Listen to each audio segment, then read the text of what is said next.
बिल्कुल, वार कॉन्क्लेव में आपका एक बार फिर से स्वागत है। हम लगातार आपको मेगा कवरेज इंडिया न्यूज पर दिखा रहे हैं दिन भर, और मेरे साथ रचना भी मौजूद है। लगातार हम आपको दिखा रहे हैं कि कैसे भारतीय वायुसेना अलर्ट पर है। लगातार हम लाइव रिपोर्टिंग दिखा रहे हैं, वो तस्वीरें आपको दिखा रहे हैं, चाहे दिन की हो या रात की हो। कब वो हथियार, कब वो फ्लाइट्स, कब वो लड़ाकू विमान जो लगातार लेह और लद्दाख में आसमान का सीना चीर रहे हैं, और चीन तक ये आवाज जा रही है कि भारत तैयार है।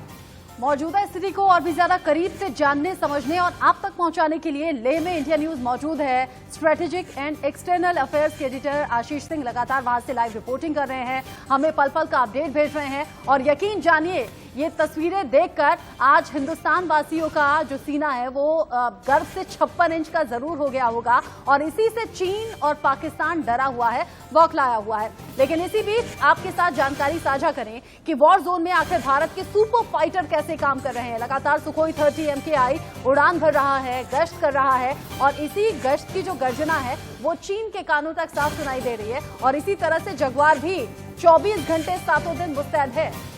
बिल्कुल, जगुआर है। जगुआर के साथ साथ मिराज 2000 को भी वहीं पर लगाया गया है, जो लगातार उड़ाने भर रहा है। और वहां अगर आप रहेंगे, आशीष से भी मैं ये सवाल पूछूंगा अभी रचना, जब आप रहेंगे तो इतनी नॉइज आपको कान में मिलेगी कि आपको लगेगा कि 24 घंटे हिंदुस्तानी सेना तैनात है और तैयार है। अपाचे, अभी आशीष ने दिखाया था अपाचे की जिस समय लैंडिंग हो रही थी रचना, वो भी हमने देखा था। चाहे वो चिनूक हो, चाहे वो अपाचे हो, ये सब वॉर जोन में सुपर फाइटर्स हैं जो लगातार वहीं पर है। साथ ही साथ देखिए, नीचे आपको ग्राफिक्स में दिखा रहे हैं स्पाई ड्रोन भी लगातार है, क्योंकि कई ऐसे स्ट्रेटेजिक पॉइंट्स हैं रचना जहां पर नजर बनाना जरूरी है। क्योंकि चीन जो है वो हो सकता है कि सीने पर वार ना करे, लेकिन पीछे से वार करे, इसलिए ड्रोन वहां पर लगाया गया है। LAC और LOC दोनों पर वॉर जोन को एक्टिवेट कर दिया गया है। सुपर फाइटर प्लेन्स वहां पर लगा दिए गए हैं। एक ब्रिगेड में 3000 सैनिक रचना होते हैं। बिल्कुल, और LAC के साथ साथ LOC पर किस तरह की स्थिति बनी हुई है वो भी दर्शकों के लिए जानना जरूरी हो जाता है। चीन ने पाकिस्तान में एयरबेस बनाया है, स्कार्डू एयरबेस, जहां पर J-20 पहुंचा है। अब तैयारियां आप समझ सकते हैं, चीन पाकिस्तान के साथ मिलकर, या फिर ये कहिए पाकिस्तान चीन के साथ मिलकर लगातार साजिशें करने पर है। लेकिन पाकिस्तान की तरफ से जो चिट्ठी आई है रजत राकेश, उसे देखकर हंसी भी आ रही है, और साथ ही साथ पाकिस्तान की हरकतों पर पाकिस्तान खुद अफसोस कर रहा होगा। बिल्कुल, देखिए पाकिस्तान के पास कोई ऑप्शन नहीं है, क्योंकि जितना इन्वेस्टमेंट और जितना कर्ज चीन ने पाकिस्तान को दिया हुआ है, आप कह सकते हैं एक बिल्कुल पालतू कुत्ते की तरह अगर कहा जाए कि पाकिस्तान है, तो इसमें कुछ गलत नहीं होगा कहना। चीन के इशारे पर पाकिस्तान इस वक्त आगे आया है, और कल भी हमने खबर दिखाई थी कि चीन एक बार फिर पाकिस्तान से कह रहा है कि आतंकवादियों का इन्फिल्ट्रेशन कराओ। लेकिन पाकिस्तान करा जरूर रहा है, लेकिन चिट्ठी रचना बता रही है कितना नुकसान हर दिन पाकिस्तान को सहना पड़ा है। LAC पर अरुणाचल में चीन के सिविलियंस को पहनाया मिलिट्री ड्रेस। जी हाँ, ये चीन ने किया। पाकिस्तान में देखिए, चीन ने POK में बनाया मिसाइल बेस और कंट्रोल रूम में बैठाए PLA के कमांडर। यानी एक तरफ जहां पैंगोंग सो लेक से 100 किलोमीटर दूर सैनिकों का जमावड़ा रचना बढ़ा रहा है चीन, वहीं दूसरी तरफ अगला फ्रंट जो है वो POK की तरफ से चीन खोल रहा है। लेकिन इस वक्त जो सबसे बड़ी चुनौती है वो आने वाले सर्दियों का मौसम, उसको लेकर भी चीन ने खास तैयारी की है। LAC पर सोलर गैस और गर्म कंटेनर पहुंचा दिए हैं, जिससे कि कोई भी दिक्कत उसके सैनिकों को ना हो। साथ ही साथ POK में बाजवा ने PLA के कमांडर्स के साथ 24 घंटे गुजारे हैं, और अब इमरान भी आएंगे, ये भी खबर है। मतलब चीन के साथ पाकिस्तान लगातार उसकी मदद कर रहा है, लेकिन नतीजा वही, ढाक के 3 पात। आज हिंदुस्तानी सेना की जो तैयारी है उससे चीन डरा हुआ है, पाकिस्तान घबराया हुआ है। बिल्कुल, देखिए पाकिस्तान घबरा चुका है, और चीन भी इस बात को जानता है कि ये 62 वाला भारत नहीं है। लगातार हम एक स्पेशल कवरेज आपको दिखा रहे हैं। मेरे साथ बख्शी साहब मौजूद है, दीवान साहब मौजूद है, रोहित जी मौजूद है, मोहम्मद अली जी मौजूद है। रचना, लगातार हम बातचीत कर रहे हैं। पहले सीधे एक बार आशीष के पास चलते हैं, जो कि ग्राउंड जीरो से हमारे साथ हैं। आशीष, 2 फ्रंट एक साथ है, आप लगातार डिफेंस कवर करते आए हैं इतने सालों से। 2 फ्रंट पे एक साथ भारत जो है वो तैनात है, और लगातार जो आपने वर्ड यूज किया मिरर इमेज, कि अगर उधर से कोई भी चीज, कोई भी अपडेट हो रहा है तो यहां से भी तैयारी डबल के रूप में की जा रही है। 2 फ्रंट पर भारत की अल्टीमेट तैयारी क्या है आशीष? जी, इस बात का उत्तर देने के लिए मैं अपने कैमरामैन को थोड़ा सा पैन कराऊंगा और आपको दिखाऊंगा कि ले यहाँ पर जो हम वेंटेज पॉइंट पर हैं फिलहाल, वो टू फ्रंट वॉर के लिए किस तरह से अहम है, और साथ ही साथ चाहे वो आर्मी हो या एयरफोर्स हो, दोनों ले एक बहुत ही महत्वपूर्ण बेस है जहां से दोनों फ्रंट वॉर के लिए, और जो कि 5 तारीख को air chief marshal R K. Bhadauria ने कहा था। अब मैं आपको 360 डिग्री पैन कराऊंगा और आपको अंदाजा लग जाएगा कि किस तरह से टू फ्रंट वॉर के लिए भारत, चाहे वो आर्मी हो या एयरफोर्स हो, तैयार है। मेरे दाईं तरफ जो आपको ऊंची पहाड़ें दिखेंगी, मेरे कैमरामैन आपको दिखाएंगे, ये है इस डायरेक्शन में है काराकोरम पास। थोड़ा सा दाईं तरफ मुड़ते हैं, ये है खारदुंगला, जो कि दुनिया का सबसे हाईएस्ट ऊंचा मोटरेबल रोड है। अब थोड़ा सा और राइट मुड़ते हैं लगभग 40-45 डिग्री तक, और इस डायरेक्शन में थोड़ा सा और मुड़ने के बाद में आपको दिखाऊं मैं, और थोड़ा सा राइट, और थोड़ा सा राइट, और इस डायरेक्शन में आगे है सियाचिन ग्लेशियर। थोड़ा सा और राइट चलते हैं और आपको दिखाई देगा वो डायरेक्शन, वो पहाड़ियां जहां पर गैल्वन और पैंगोंग सो लेक हैं। अब हम लगभग 90 डिग्री पैन करके आपको दिखाएंगे कि जहां पर जोजिला पास और कारगिल के लिए, कारगिल दास के लिए डायरेक्शन है, और ठीक अभी आप जहां पर हमारा कैमरा पैन कर रहा है, ठीक इस डायरेक्शन में ले एयर बेस है।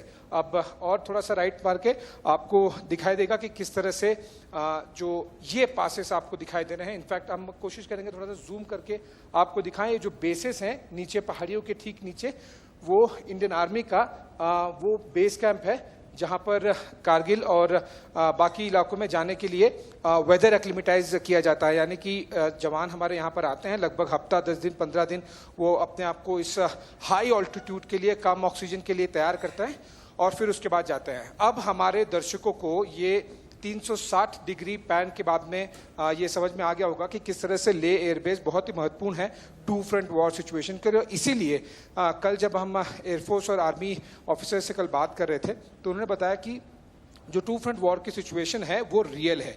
इससे ज़्यादा टू फ्रंट वॉर की सिचुएशन पिछले कई दशकों में कभी भी महसूस नहीं हुई थी, और इस बात को शब्दों में air chief marshal R K. Bhadauria ने बयां किया था 5 तारीख को उनके एनुअल प्रेस कॉन्फ्रेंस में, इसी 5 को हफ्ते भर पहले। और इसीलिए यहाँ पर जो तैयारी है वो बहुत ज़्यादा है।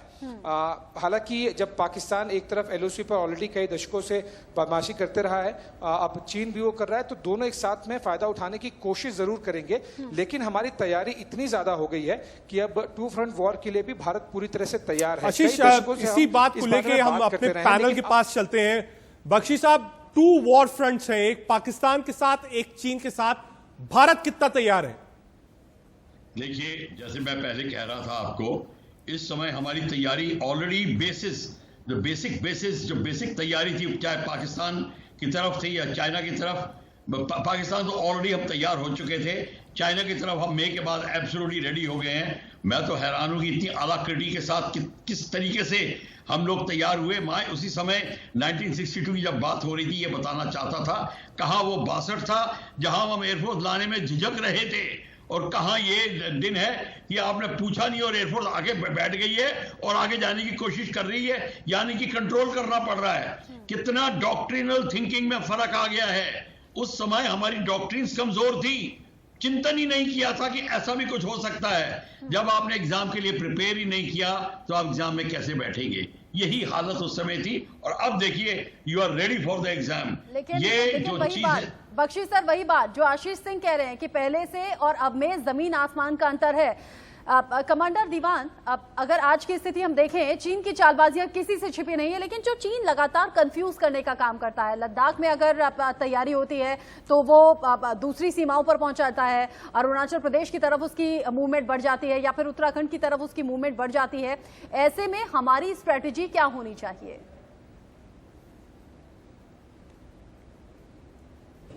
रचना जी कहते हैं everything is fair in love and war, तो चीन तो ये करेगा ही, और हम भी ये कर रहे हैं, हम हर जगह तैयार हैं। हाँ। पर मैं आपका ध्यान और एक चीज की तरफ अट्रैक्ट करना चाह रहा हूं। हम आगे की लंबी सोचें, जैसे आप हैं, अब आपके साथी आशीष जी वहां पहुंच गए लेह में, क्या लॉन्ग टर्म प्लानिंग, एक स्ट्रेटेजिक डेप्थ, हम लोग बहुत एक्टिव हो जाते हैं और एकदम जवाब देते हैं। हर वॉर में हमारा ऐसा ही हुआ है। पर क्या है ऑफेंसिव डिफेंस तैयारी, वॉर लड़ने के लिए, डिफेंस मशीनरी के लिए मैं कहता हूं 7 M's चाहिए। मैन, मशीन माने आर्मामेंट, मटेरियल जो जा रहा है, means of communication, roads, tunnels, airports, Atal tunnel, methodology, management, doctrine जो कह रहे थे बख्शी साहब, एंड आज की डेट में multi dimensionality, cyber war, information war, electronic war, जब रुद्रम निकली रेडिएशन मिसाइल, और लास्ट चीज मैन्युफैक्चर। रचना जी, अगर हमने मैन्युफैक्चर खुद नहीं किया, ये लॉन्ग टर्म स्ट्रेटजी का पॉइंट है, ये हमारे पड़ोसी चीन, पाकिस्तान ये रहने वाले हैं, दबाते रहेंगे।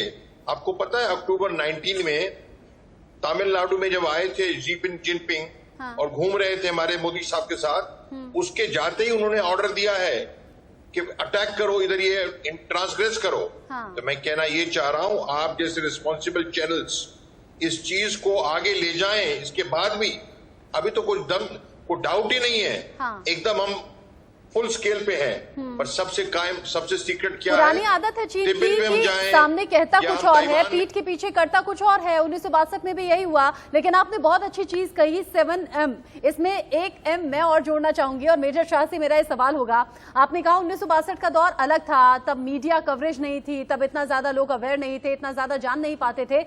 एक M है मोराल। आज सेना का जो मनोबल है वो बहुत ज्यादा हाई है, जोश बहुत ज्यादा हाई है, जिसका रिजल्ट ये है कि पिछले दिनों हमने देखा वो विवादित चोटियां जहां पर चीन का कब्जा था, आज वहां तिरंगा फहरता है, हेलमेट टॉप, ब्लैक टॉप, और यही स्ट्रेटेजी अब होनी चाहिए हिंदुस्तान की आगे भी।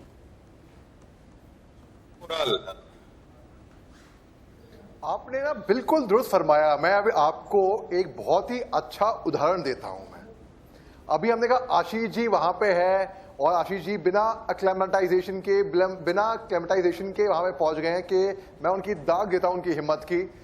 फौजी सिपाही हम लोग भी अब जाते हैं तो कुछ दिन लगा के धीरे धीरे गति से हम वहां पे पहुंचते हैं।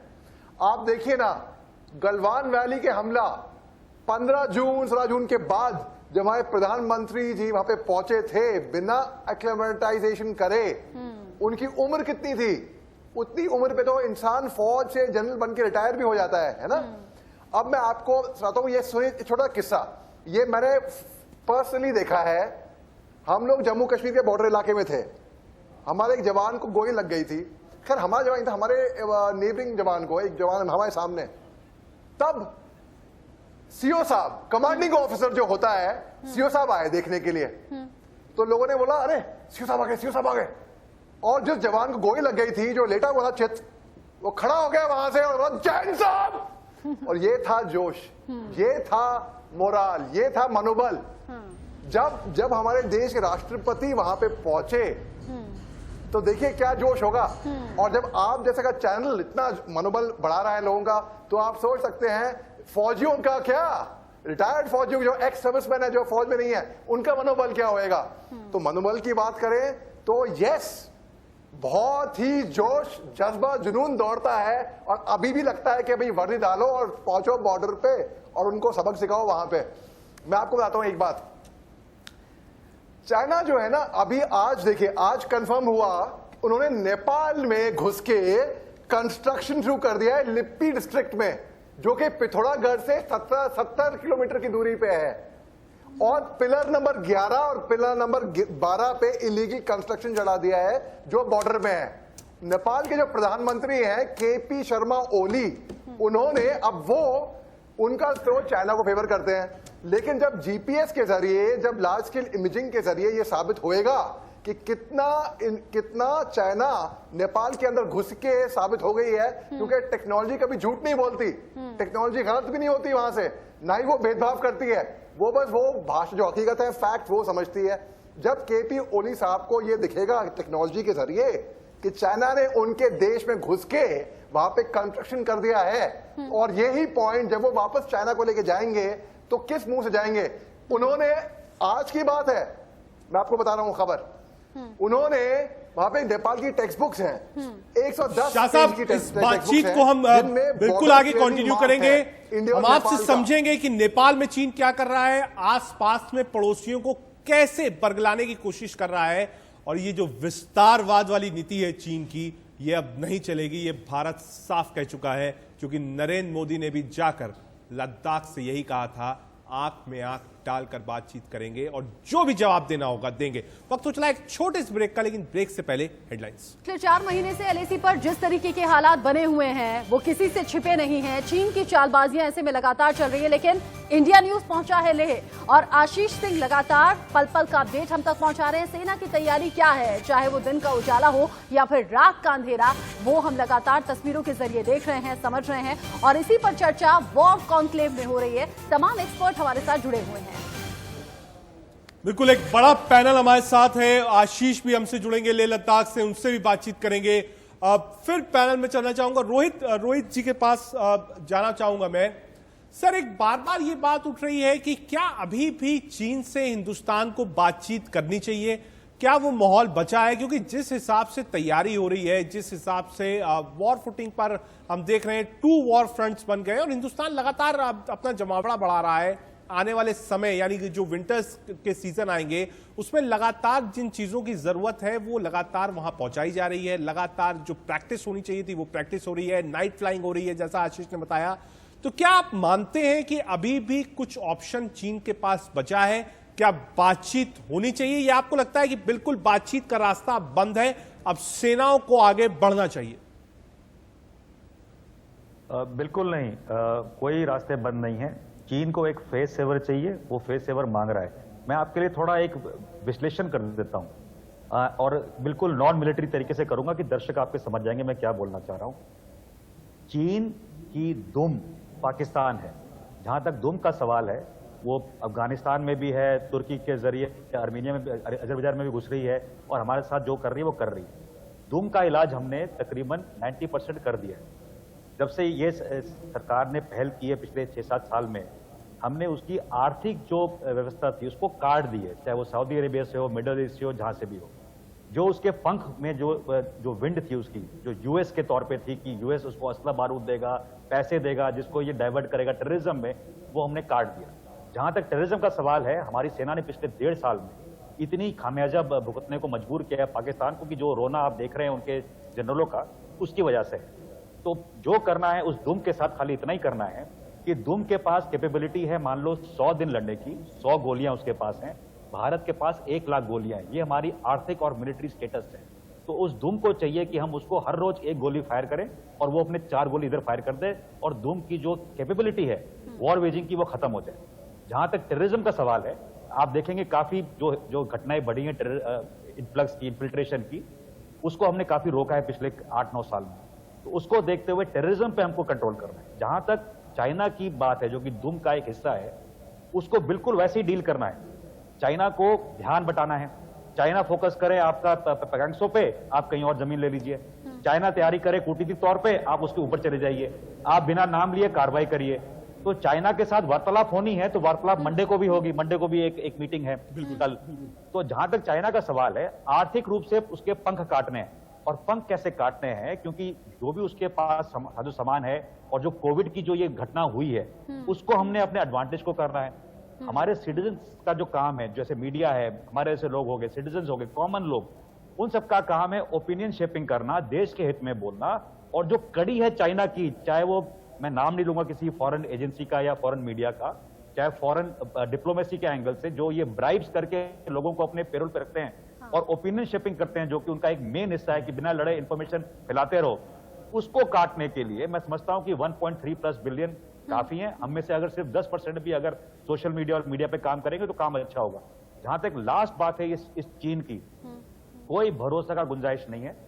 हमने अपना, जैसे कि एक मैंने बोला चाइना है, उसकी दुम पाकिस्तान है, तो जो भी ये बनता है, ये जो भी एनिमल बनता है, इस एनिमल के अगेंस्ट सतर्कता पूरी रखनी है, चौकन्ना रहना है, तैयारी करनी है और रेबीज का शॉट भी तैयार करके रखना है। इसी तैयारी को आशीष सिंह लगातार हम तक पहुंचा भी रहे हैं। कर्नल देव, आपने बहुत सही बात कही, लेकिन ये भी हम जानते हैं कि चीन की फितरत क्या है। ये मतलब के लिहाज से दोस्ती कर रहा है। अगर पाकिस्तान से दोस्ती है भी तो सिर्फ अपना मतलब निकालने के लिए, लेकिन ये दोस्ती, ये तालमेल भी पाकिस्तान के किसी काम नहीं आ रहा, नहीं आर्थिक लिहाज से, नहीं राजनीतिक लिहाज से। पाकिस्तान की हालत पूरी दुनिया से छिपी नहीं हुई है, कर्ज में डूबा है। आशीष सिंह का मैं रुख कर लूंगी। आशीष लगातार हम तक मौजूदा तस्वीरें पहुंचा रहे हैं, मौजूदा हालात की जानकारी दे रहे हैं। आशीष, आपने कहा जमीन आसमान का अंतर, आपसे लगातार बात हो रही है, जमीन आसमान का अंतर आपने देखा, लेकिन यह भी सच है कि इससे पहले सर्दी के लिहाज से हमने ऐसी तैयारी भी नहीं देखी थी जो आज दर्शक अपने घर बैठे देख भी पा रहे हैं। और यही वजह है कि मोराल अप है, जोश हाई है सेना का। बिल्कुल रचना, मैं बता दूं, मैं यहाँ पर ना ऐसे समय में जब आप दिसंबर जनवरी में ठंडी की बात करें और जिस ऑल्टीट्यूड की मैं बात कर रहा हूँ वो शुरू होता है 11,000 फीट से और जाता है 20,000 फीट तक। ऐसे में आपके दुश्मन से ज्यादा बड़ा दुश्मन मौसम बन जाता है और इसीलिए बहुत महत्वपूर्ण होता है कि आप वो जो बड़ा दुश्मन है उसके लिए आप ज्यादा तैयारी करें। देखिए, चीन के साथ में जब टक्कर होगी, चाहे वो थल सेना के पॉइंट ऑफ व्यू हो या फिर वायुसेना या फिर दोनों के पॉइंट ऑफ व्यू वो हो, उसमें कोई शक नहीं है, जोश बहुत हाई है। लेकिन जब वेदर की बात होती है तो ये एक बहुत महत्वपूर्ण फैक्टर हो जाता है, क्योंकि हमें उसके लिए काफी ज्यादा तैयारी करनी पड़ती है। देखिए, जैसे कि आप नॉर्मल किसी समय में आप फ्यूल अगर स्टोर करना चाहेंगे, चाहे वो एयरक्राफ्ट में लगने वाला फ्यूल हो या फिर गाड़ियों के लिए, वो एक अलग तरीका होता है। लेकिन ठंड में जब -25 से लेकर -50 तक तो आपको प्योर अलग डिफरेंट टेक्नोलॉजी और अलग तरीके की जरूरत पड़ती है। तो इसलिए बहुत तैयारी लगती है, बहुत खर्चा भी लगता है और इसीलिए इस तरह की जो तैयारियां हैं वो अमूमन नहीं की जाती है जब तक आपको जरूरत ना पड़े। अब जरूरत है तो तैयारी भी पूरी है और तैनाती भी पूरी है। साथ साथ मैं दर्शकों को बहुत संक्षेप में रचना जी कहना चाहूंगा कि जिस तरह से हमने देखा है कि पहले कभी इस तरह की तैयारी की नहीं गई थी, क्योंकि आशीष आप अपना ध्यान रखिए, लगातार आप तस्वीरें भेज रहे हैं, लगातार अपडेट्स दे रहे हैं। हमारे साथ एक खास रचना मेहमानों का पैनल भी जुड़ा था। हमने डिस्कस किया कि हिंदुस्तान को किस चीज से सावधान रहना है, हिंदुस्तान की तैयारी क्या है, वॉर के लिए हिंदुस्तान कौन कौन से फ्रंट पे तैयार है, ये सब हमने दिखाया। आपका बहुत बहुत शुक्रिया। और आशीष, आप अपना ध्यान रखिए, बाकायदा जो वेदर के लिए वहां पर आपको मेडिसिन लेनी है उसको लीजिए, और जैसा कि एक गेस्ट ने कहा, एक गॉगल्स भी लीजिए, आप उसमें स्मार्ट भी रहेंगे और शायद और ज्यादा सचेत भी रहेंगे। बहुत बहुत शुक्रिया हमारे सभी खास मेहमानों का हमारे साथ जुड़ने के लिए।